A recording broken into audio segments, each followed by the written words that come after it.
for custom streaming service. And all right, I think we are live. Yay! Woo! We did it, team. Yay! Woo! Good job, everybody, especially Tom. Yay! Especially Tom. It looks like you did, because Tom is live now on Laughing in the Void. Yep, on my phone, Tom is live now. Yay! Okay, so we have proof. That's good. I'm so excited. All right. Well, hello and welcome to episode 3 of Laughing into the Void. I'm your host, Tom, and as always, co-hosting with me is the lovely Rosalind Paris. Before we get started, I just want to say, if you enjoy the stream, you can watch our previous broadcasts on our YouTube and Facebook channels, or listen to them on Spotify. And you can find all the information for that on our website, in a little part of my screen, district-comedy.com. Also, if you want to support us, be sure to tell your friends to watch, like, share, and subscribe, depending on what platform you're on. And give a big welcome to Desiree! Yay! Yay! So, joining us today is Desiree Walsh, a Toronto-based comedian with cerebral palsy. She has been doing stand-up for about 4 years. A former competitive swimmer, she traded in early morning swim workouts for late nights of stand-up comedy. She has been featured on breakfast television, the Real Abilities Film Festival Comedy Night, and the now-defunct show Nighttime TV on Rogers Cable Mississauga? Is that how that's spelled? Yeah, that's a city in Canada close to Toronto. Oh, okay. Yeah. New facts. And she's also on Friday Night Funnies this Friday, right? At 7:30 p.m. Pacific. Yep, that's true. Okay, awesome. And then lastly, you can follow her on Instagram at desiree.lisa.walsh_. Yes. Oh, okay. We got through it. Awesome. Got through the whole intro. So, hi, Desiree. Hi, Tom. Yeah. So I'll just get the ball rolling. So for those who are tuning in and may not be familiar with the wonderful comedic stylings of Desiree Walsh, how would you describe your sense of humor? I guess it's somewhat dry. I describe my comedy as, I don't know if you had it in America, but did you guys have the speech competition from like grades 4 to 8 in school? Oh, like something like forensics? The public speaking competition where you all wrote a speech and then you presented it, and there was like a competition and the winners got to go to the gym and compete. I feel like no, but it sounds like something. Sounds comparable to something we would have done. Okay, so I describe my comedy stylings as, the kid that didn't have any help with their speech, and the kid that it was very obvious that an adult wrote their speech. I'm like a combination of those people. That is what my stand-up comedy is. I am a combination of a child who did not have help writing their grade 4 speech composition, and also the child who had too much help for their grade 4 speech competition. And I guess I would describe like my sense of humor as like really kind of dry. I like stuff with like social commentary and that's like a bit sarcastic. Things I can relate to are funny. Yeah. Okay. Well, yeah, and I think it's interesting too, because I feel like sometimes people have different answers when like they're talking about the sense of humor that they have, like the stuff they think is funny versus the type of comedy they execute. Yeah. But they're kind of the same for you, or? Sort of. I mean, I guess in my actual sense of humor, like I enjoy stupid movies, but not gross movies. And I do actually appreciate when comedians have like a social commentary on something. Like I think that's really great. Comedy has sort of ruined like finding things funny for me. Oh, really? I guess so? in that now when I watch comedy, I'm actually looking at like the delivery of jokes or like what they're doing or what they're saying versus like just watching something for the sake of watching it. Yeah, that can be hard when you like Yeah. get into like the craft of it and you're like Yeah. analyzing the technical side. Yeah. Or I even like to the take writing. myself way too seriously. So, yeah, that's what I do. Yeah, what Okay. comedian takes himself too seriously? I wouldn't know what that's like at all. No, not at all. Okay. Yeah. Well, Alright, that kind of goes into like when did you start getting into comedy? What inspired you to do so? Were there like any comedians that you were just like, oh my God, they're so funny, or like, oh my God, they suck, I could do better than them? I really like John Mulaney, but everybody always makes a face when I say that, so I always lie and say I like Whitney Cummings. And I mean, there's nothing wrong with Whitney Cummings. She's a great comedian. She is just not my favorite. I love Whitney Cummings. I love the special she did where she had like the sex doll of herself. Yeah, that was actually funny. I like her podcast. I think it gives me anxiety attacks, but I also find it really, really interesting. Yeah. Okay. Yeah, there's nothing wrong with John Mulaney either. I also think that he's very funny. So when did you like start doing stand-up though? I kind of mentioned in the intro because of the research that I did that like you had been doing it for about 4 years. Yeah, I think I had my like 4-year anniversary in October. Oh, wow. Yeah. And I took the courses at Second City, and I kind of started because I got a new job at a bank, and it was like the first time I had disposable income. So I thought it would be fun to like do something, and kind of like most of the consistent feedback I've gotten at all my jobs is you were very stupid, but you were really funny. Oh. So I decided to like just try it out, and I kind of thought I'd take like the one course and that would be it, and then it just kind of snowballed into like this. Well, yeah, because you do like a ton of mics now, and we'll like get into like, I guess, you know, how open mics have kind of made this virtual community in the pandemic recently, but like you do like 5 mics in a night. I'm like, damn. Sometimes. And I think you posted like somewhat recently, like your total is up to like over 500 now. Yeah, it's actually like 614. Ah, girl. Oh my God. That's very impressive. But what was your experience like then with the Second City? Because I actually did a summer in Chicago myself where I did some classes there. So I'm interested to hear what your experience was. Oh, it was pretty good. Like it was a lot different than what I thought.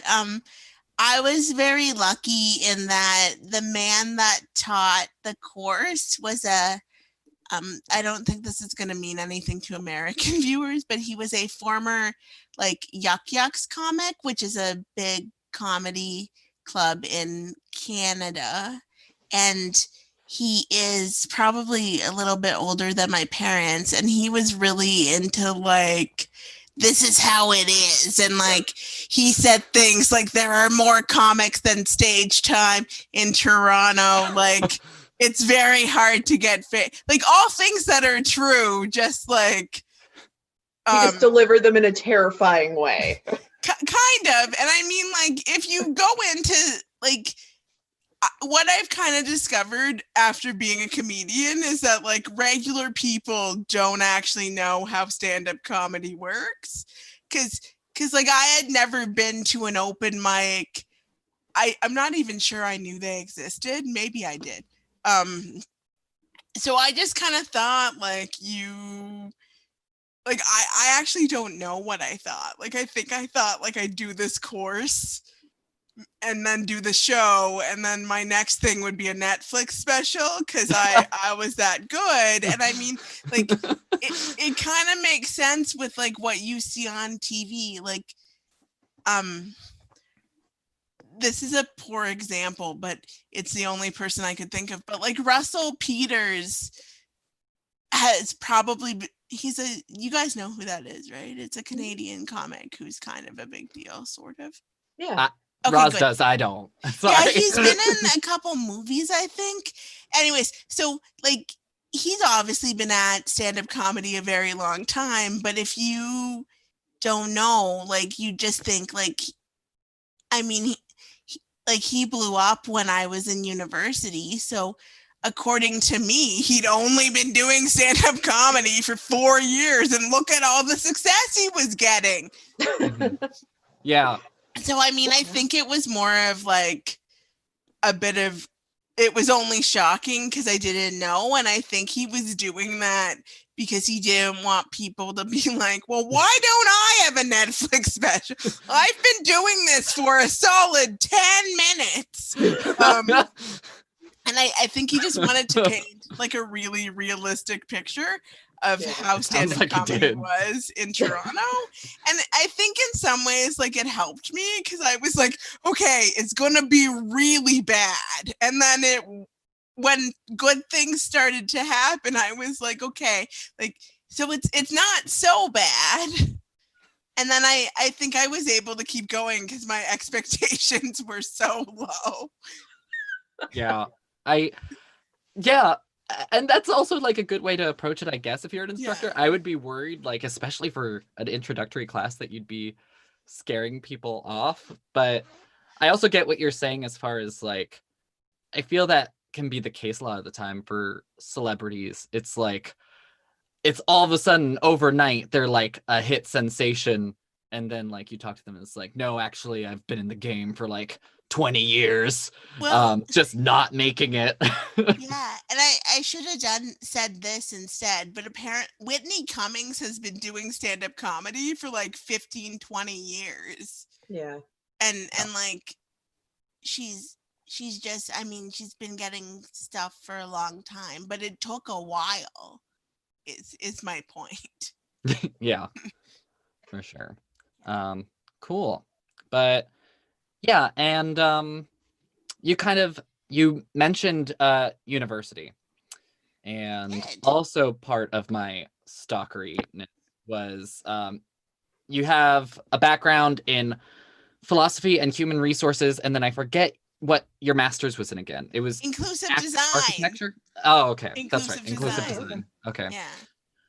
So I don't think I've heard a bit yet from you as that's like centered around inclusive design, but I'm kind of curious, do you think that those interests intersect at all with your comedy? Does that ever happen? Do we get a human resources bit at some point? The only thing like human resources has kind of done, and like also maybe working at a bank, is it's made me hyper aware of like you got to be careful what you say.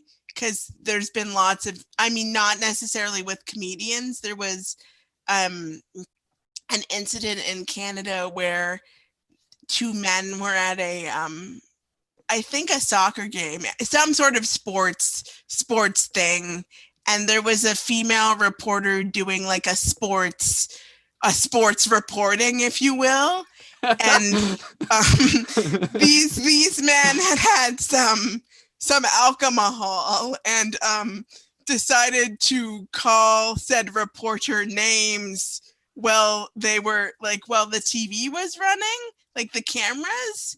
So it ended up on like the news, and then said men got fired from their jobs because the company felt like it was in line with the sexual harassment policy that they had, like the code of conduct they had signed when they got their jobs, and they lost them, and yeah, so now like I am sort of hyper aware of stuff like that. So I think in some ways I am overly cautious.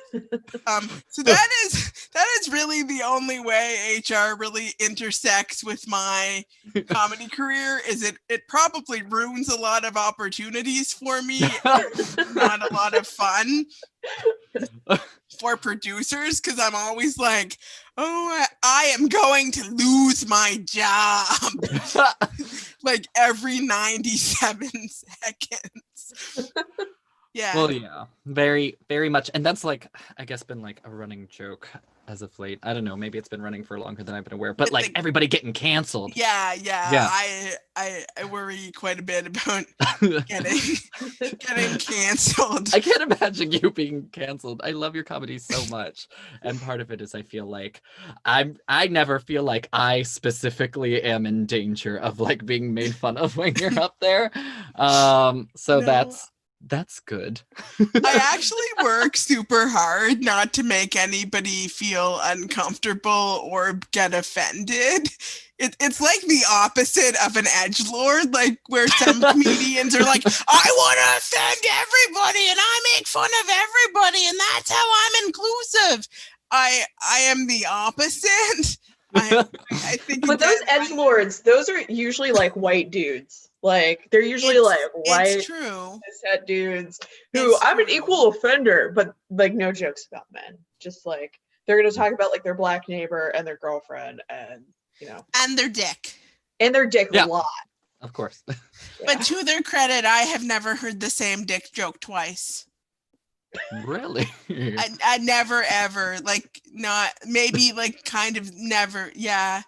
And in some ways I respect that, because there's not very many disabled. I use a wheelchair. People who are watching this, you can't see it because of Zoom, but I do use a wheelchair, and I always like meeting other wheelchair-bound comedians or other disabled comedians. But with the wheelchair-bound comedians especially, I'm always a little bit worried we will have the same jokes, and then I don't have any other hobbies other than eating like cheese out of a bag.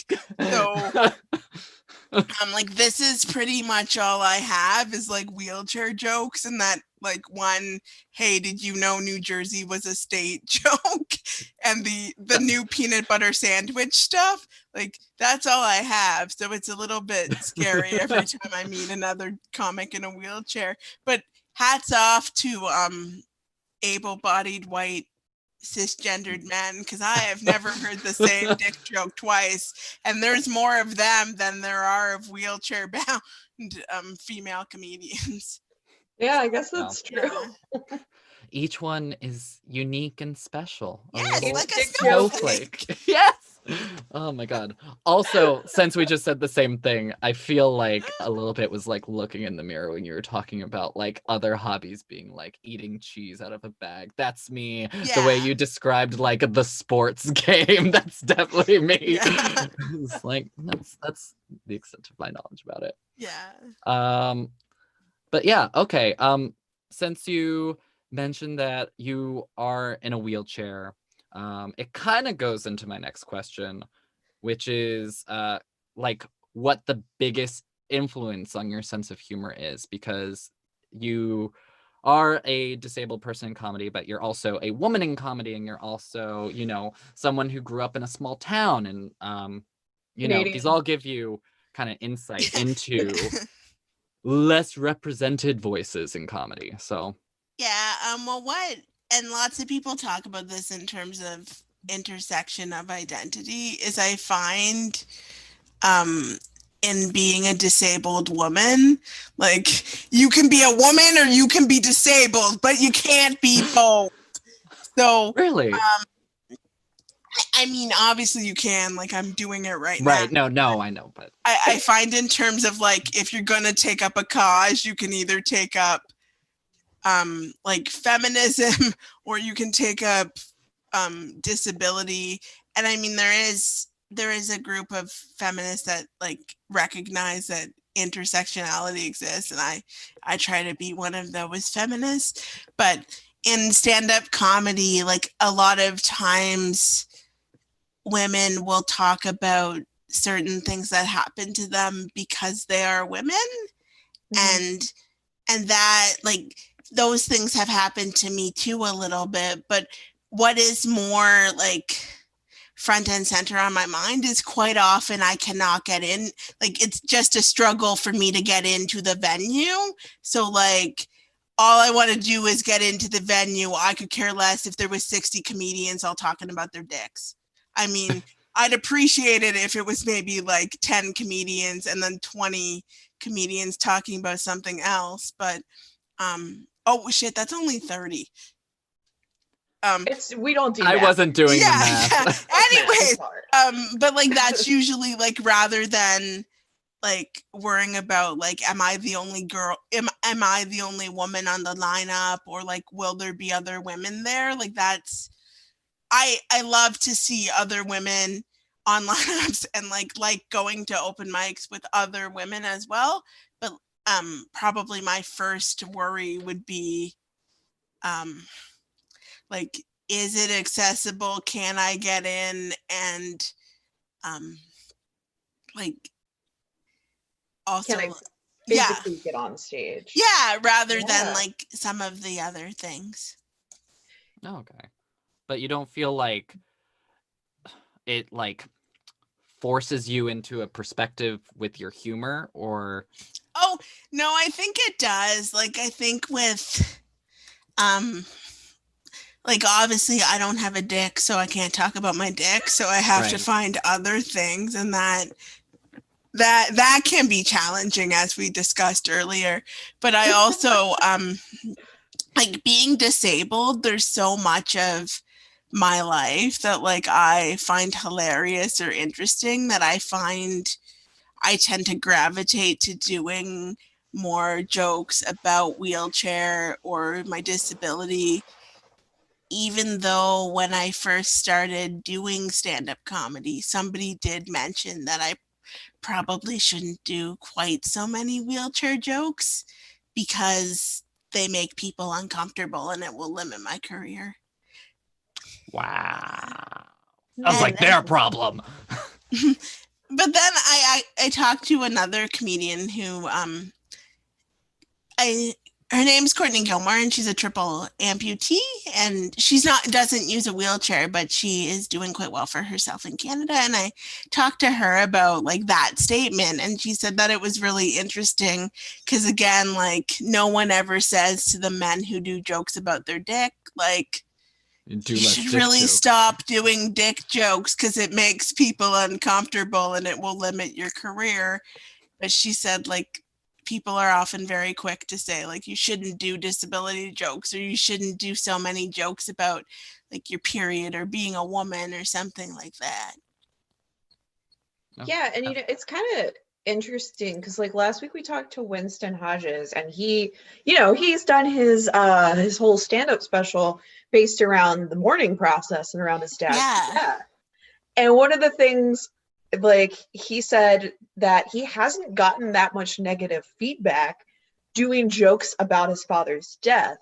And it's really interesting because in putting myself in the mindset of someone who's going to walk away from a set like angry and offended at the subject matter, like, it seems like those two things would be equally offensive to joke about to certain people.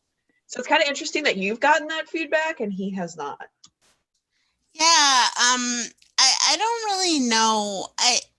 Maybe it's because Winston's whole career is not dead dad jokes. So that might be a thing. And then also, but I also try to do this with disability jokes, is I saw that special. It's very good. You should go watch it. Yes. Grieving productively on YouTube. Yes, Grieving Productively, Winston Hodges. Go see it. But the jokes he did, like, it was very much his experience, and it wasn't,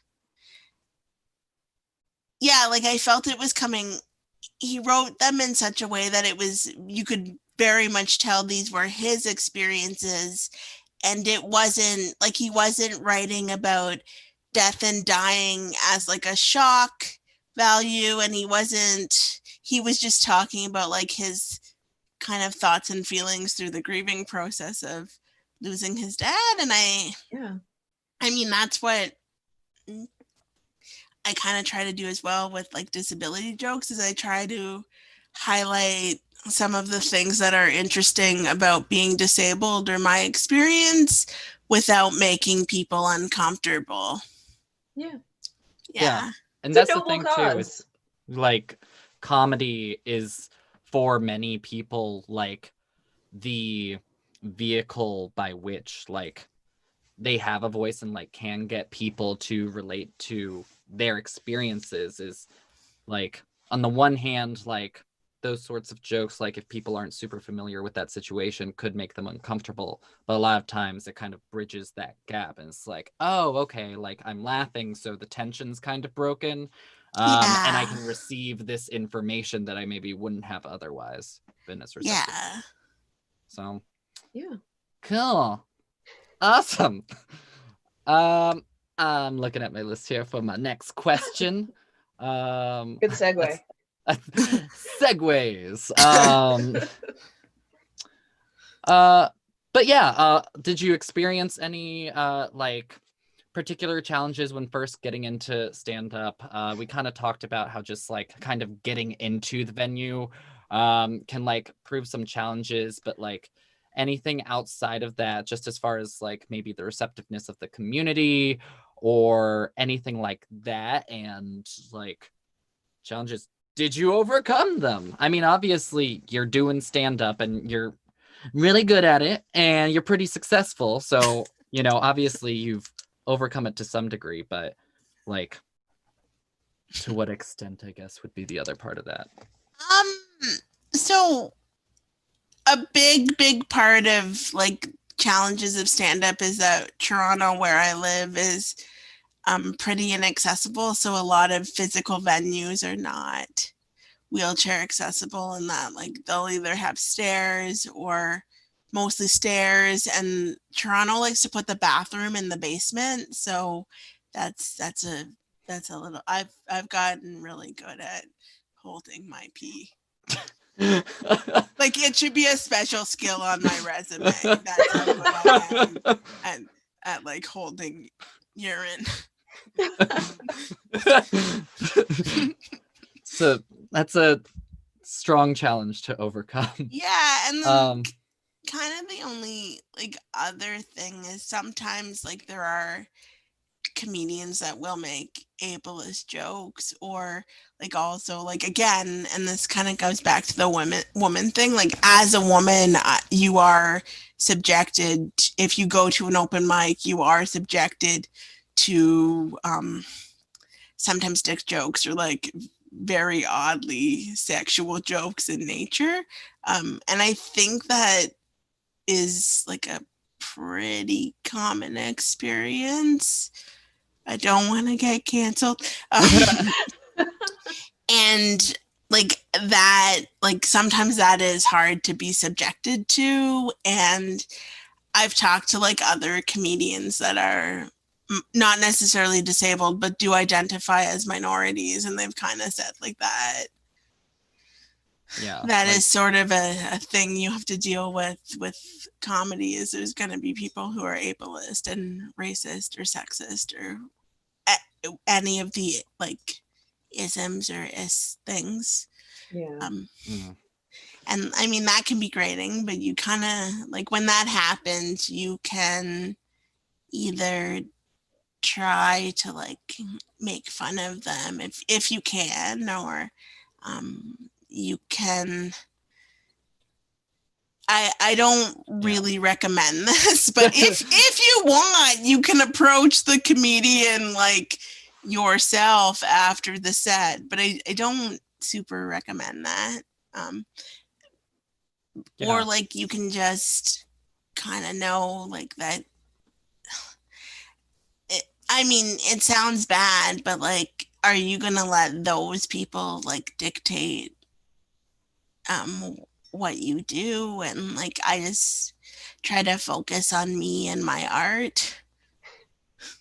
Yeah, which is important and is like the core of it. And, and it is kind of unfortunate that like open mics, not like specifically open mics, but definitely like those sorts of performance venues for comedians tend to be like subject to that dominant voice, which is like the white cis male voice.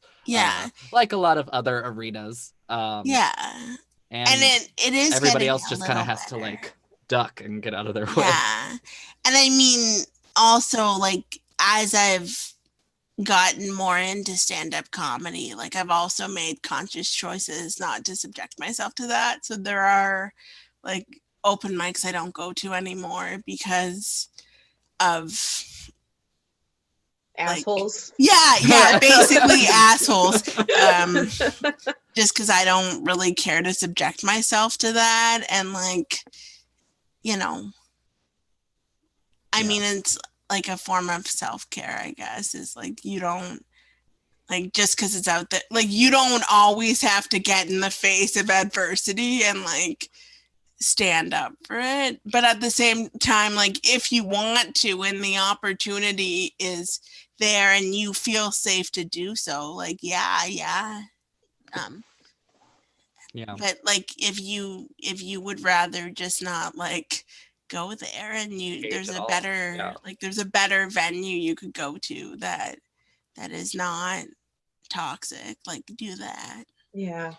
Well, I think that's also a good point too, is that like if a venue is kind of drawing that sort of crowd, at least for me, I would take that almost an indication of the quality of the humor that I was attracting to that venue. Like I would think that, I think it's easier when you are sort of like the dominant voice to get into comedy because you have less apprehensions about, either being like singled out or whatever. So I find that like the venues that like accept that kind of behavior tend to not be the venues that you want to be performing at anyway.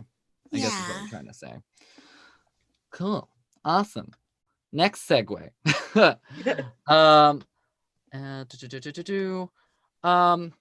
Oh yeah. So you mentioned, I think it was on Monday on Facebook, you said think we need to recognize the current link between privilege and accessibility that masquerades as individual determination. And I was wondering if you could expand on that, because it was kind of like tucked away in your post. It was in the frame of a very funny joke, which I don't remember the specifics of right now. But I thought, wait a second, there's something else in there. She's trying to gloss over it. Yeah. I was featured on I work for a bank, and I was featured on the employee-facing website for persons with disability, International Persons with a Disability Day, which I think is December 3rd or 5th. And that was one of the things I said in my interview. And I think that just really, and I think this applies a little bit to the States, although you guys are doing slightly better than we are. In terms of disability rights, yes, in one thing, in one thing you are doing slightly better, but another thing kind of ruined it. So I think we're about the same now.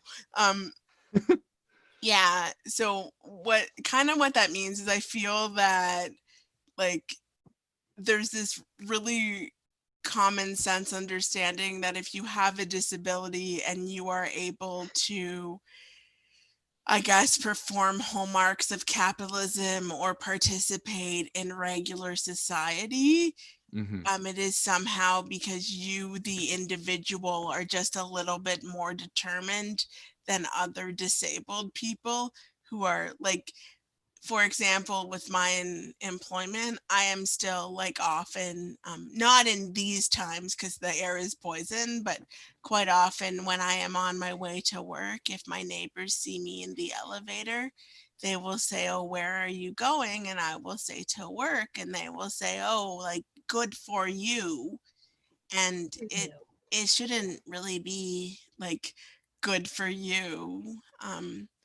Like, everyone should have access to money, and we should know, like, I don't know, I think that's weird, but again, like, often with disability things is it's taken up as like, you just did better than all the other disabled people because you are just a little bit more determined and better, and really, like, that's not the case. Like, I grew up in a white middle class family. Like, my parents both speak English. Like, my mom went to college.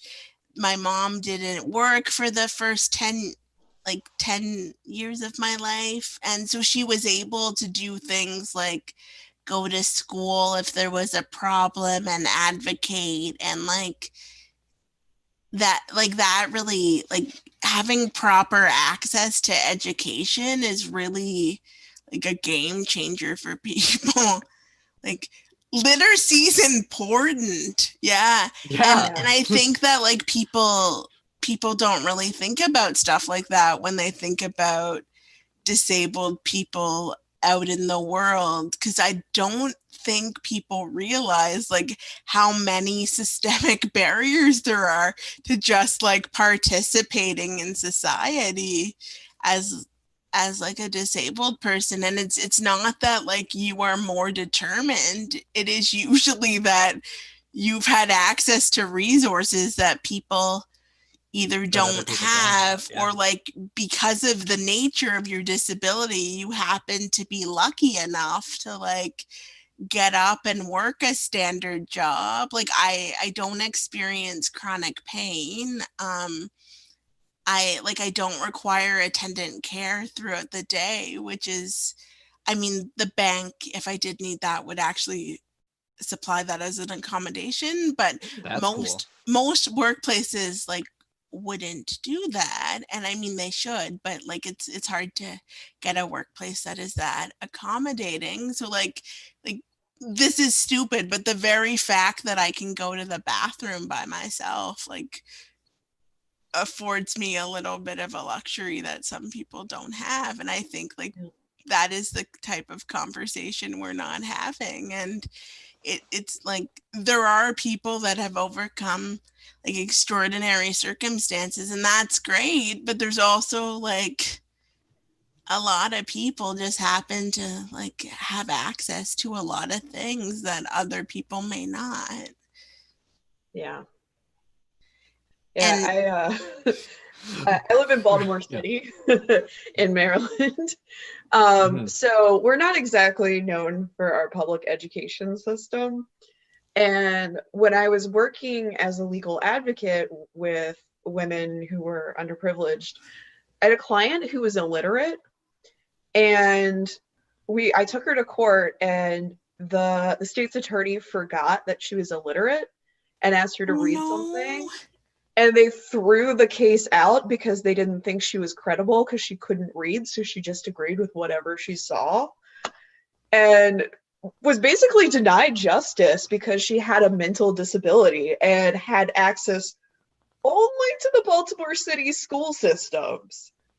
So like that for me was just kind of like like a really like big light bulb moment for a person who, you know, doesn't have the type of challenges she does and who has had a lot more privileges in their life than she had. So yeah that also speaks to like your education. Like, you should be able to go to a public school and get a reasonable education and get support enough so that you would be able to read.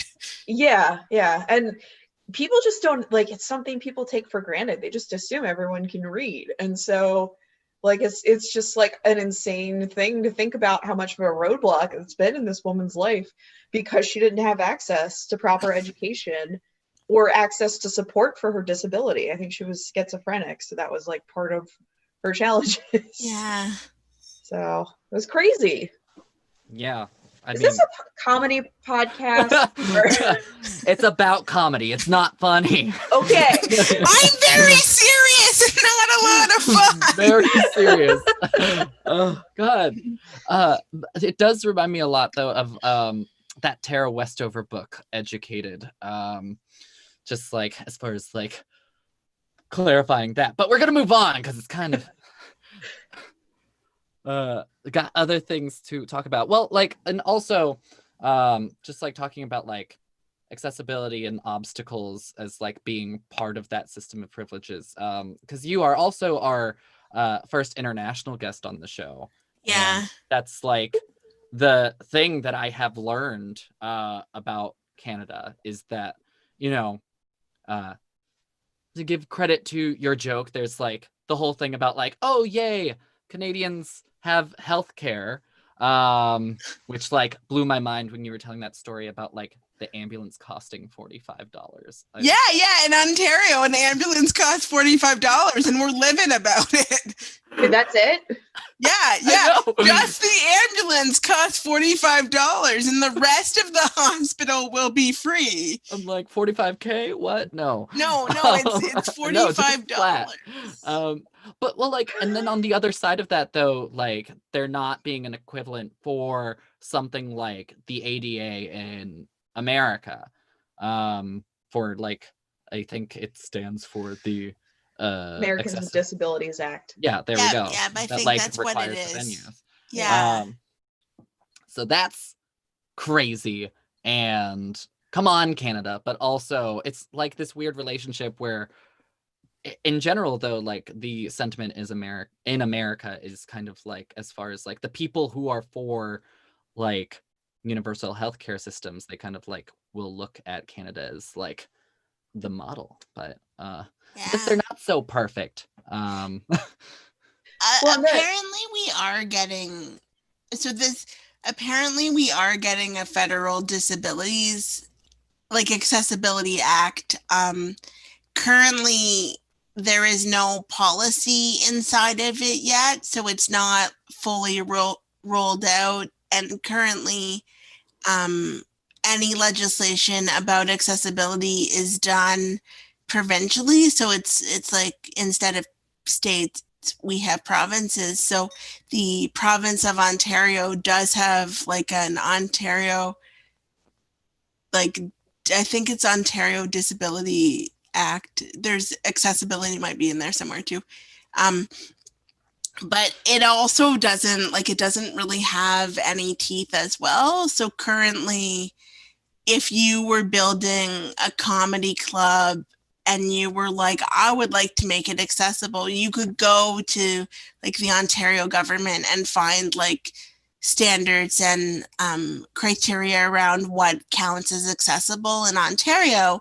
But if you decided like that was too hard, and you just built your comedy club, the only way you would probably face repercussions is if someone with a disability tried to get into said comedy club and couldn't do it, and then they filed an Ontario human rights complaint. And then if the Ontario Human Rights Complaint Coalition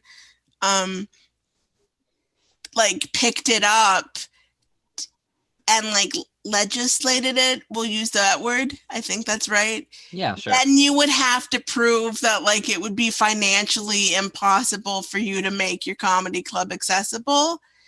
And then if they found that that was not true, then you would have to make it accessible or shut down. But like that whole process would probably take like 1 to 2 years, if not longer. And that's also if somebody comes to your establishment and decides that like they're going to do that. And like filing a human rights complaint is in Ontario is pretty arduous, and Like, I think in the States it might be a little bit easier, but I'm not sure. Well, I'm not sure.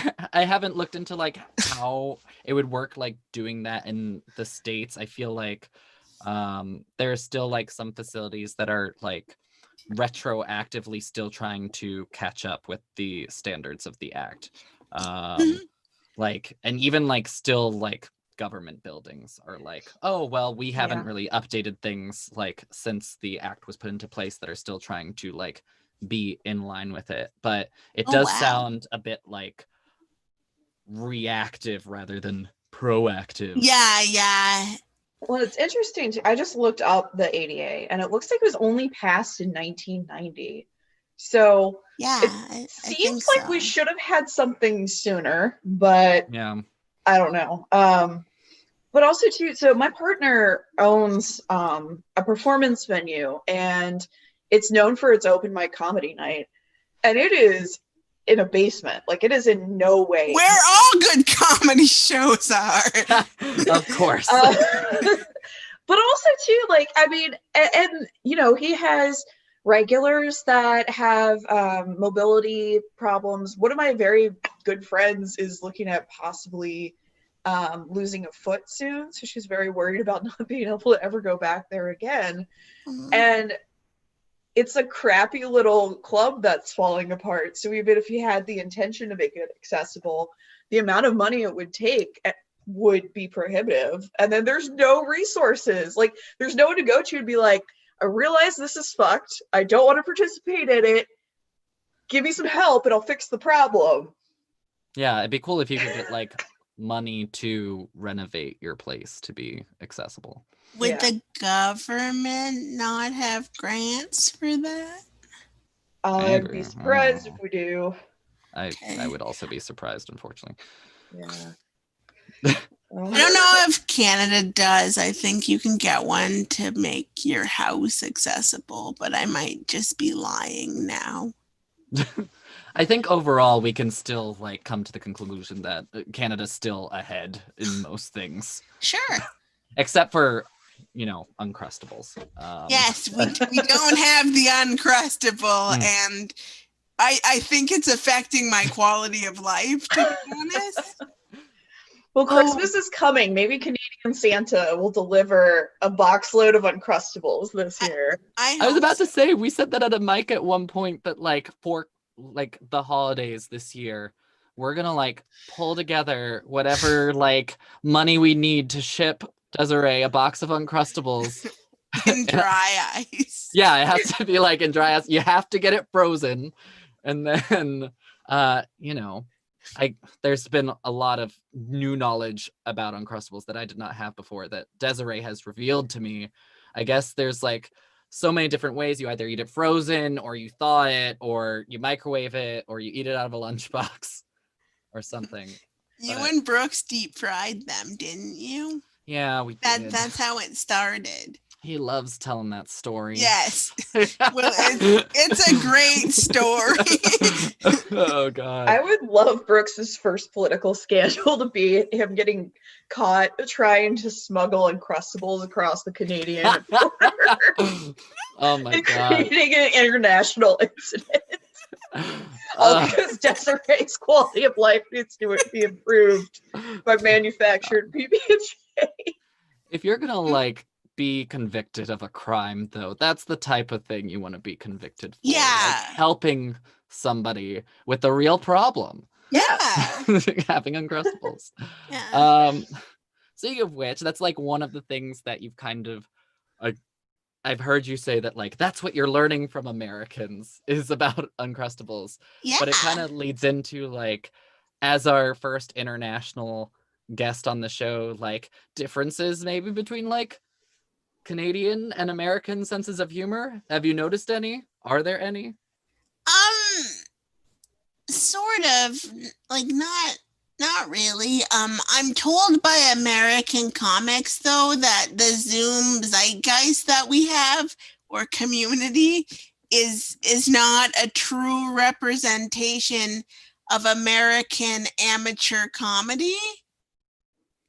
Really? And that Zoom mics seem to be very diverse. For the first like 8 weeks of doing Zoom comedy, I started every show with, "Wow, there are other women here." And then I had to stop because people were like, "What is Toronto? Like, what are you doing in your comedy scene that there's this woman that's so excited? There are other women here." It's just got rid of all the women. Oh, yeah, no, I don't know. I can't speak to that as much because I did like 2 open mics live. Like, I feel like it was probably like 3 to 5 years ago because my memory is just really bad. And then like I got back into stand up this year through like the Zoom open mic. So I feel like I don't have a great perspective on like what the normal open mic is like. At least, yeah. I would guess it probably depends. I think in Baltimore, it's still a pretty close-knit comedy scene. Like, all of the comedians know each other and like each other and hate each other and gossip about each other and all that crap. That's kind of like Toronto. Yeah. Mm-hmm. And like the guys that run the open mics pretty much, and notice I say guys, they pretty much know everybody. But there's also a certain exclusiveness to it because they will, like put their friends earlier on the set list, move newcomers to the back a little bit. It can be kind of intimidating when like, okay, that guy just got up and everyone in the room knew him and was rooting for him to do well. And then I'm about to get up and they don't know who the fuck I am. They don't care. And they're trying to go home because the list Put our friend back on stage. Or like, I'm going to go home now because my friend already performed. Yeah. So it's kind of, I don't know, maybe it's the bigger cities have less of a community like Baltimore. Like, I don't know, Baltimore is kind of tiny, so everyone in the arts community has either made friends with or slept with at least one other person in the room. Right. So, yeah. Well, and I think it also has to do with like, the virtual aspect of it has been, a huge positive thing. I mean, for people like me, just because like the, barrier to host a mic is so much lower when it's virtual because I don't have to worry about like the cost of a venue or like going out and like pleading to people, to let me use their venue, and then like you'll then be like limited geographically to like people who can't access your mic just like because they can't drive there or whatever it is. So that's getting me optimistic that hopefully even when like pandemic things are over, like maybe Zoom mics will still be a thing. I think it will. Like, I think it's kind of taken its like Zoom comedy is now a form of, like, maybe it's not stand-up comedy, but it's a form of comedy. Yeah, and I get that, like, it's not the same, without an audience. But also, I think a lot of people are doing the Zoom open mics and are like, this is like pretty okay, and, is illuminating like maybe the less positive aspects of like going and doing the traditional open mics, especially if like you have to drive really far and you have a commute or something. Especially because, at least for the Annapolis area, there weren't a lot of like live venues for comedy open mics. And I think you would have to like, the nearest would be like there's like some in between city between Annapolis and Baltimore, but it was like still like a good like 25-minute drive away, which like for me is too much. Yeah, that's a long way to go for like basically 5 minutes. 5 minutes of like your thoughts on New Jersey and peanut butter sandwiches. I would travel to hear them though if they were coming from you. Yes. We'll get you bookings at least in Maryland. That's where all the stars start in the States. Yeah, all of them. I believe it. All right. But to kind of go back, I guess, to the more like traditionally like comedic topics of the show. So having have the background at the Second City in Toronto, are there any writing techniques that you use that you find really effective? Kind of any advice you would give people like me who struggle to write their sets every week? I'm not the best writer. I don't really feel very strong in writing, but one of the things I did learn after learning that there was more comedians than stage time and you don't get famous in 4 years is he talked a lot about kind of getting to the point. He worked a lot on setup punchline, and sort of kind of what I took away from that is if you only got 5 minutes, no one in the bar knows your friend Michael who fell off the pier. So we need to kind of take, if we're going to talk about the time your friend Michael fell off the pier, we're going to have to take the most funniest part of that and just somehow say that quickly. We're cutting Michael and we're cutting the pier. Just yeah. So just someone fell. It was funny. Good night. Yeah. So kind of what I do is I look at a story in my life. So a good example, and I think you've heard it, is I like the pandemic because people don't touch me when I'm out anymore. People don't try to push my wheelchair, try to help me, and it's super nice. So then one day when I was grocery shopping, I kind of thought what is interesting or funny about this experience? And then I thought this must be what it's like to be able-bodied, because people just moved because they don't want to get sick, right? So now people just move for you, and if you're taking a long time, it's fine now. It's the wait. And it's just wow, and I just kind of thought about what's funny is that it's a pandemic and people are very sad, and I'm this is amazing. I can grocery shop. Yeah. So I just try to take sort of the really funny part of that and just talk about that, or if the thing about I like it because people no longer tell me stories about their friends who are disabled, rather than going into a big long story about something that happened.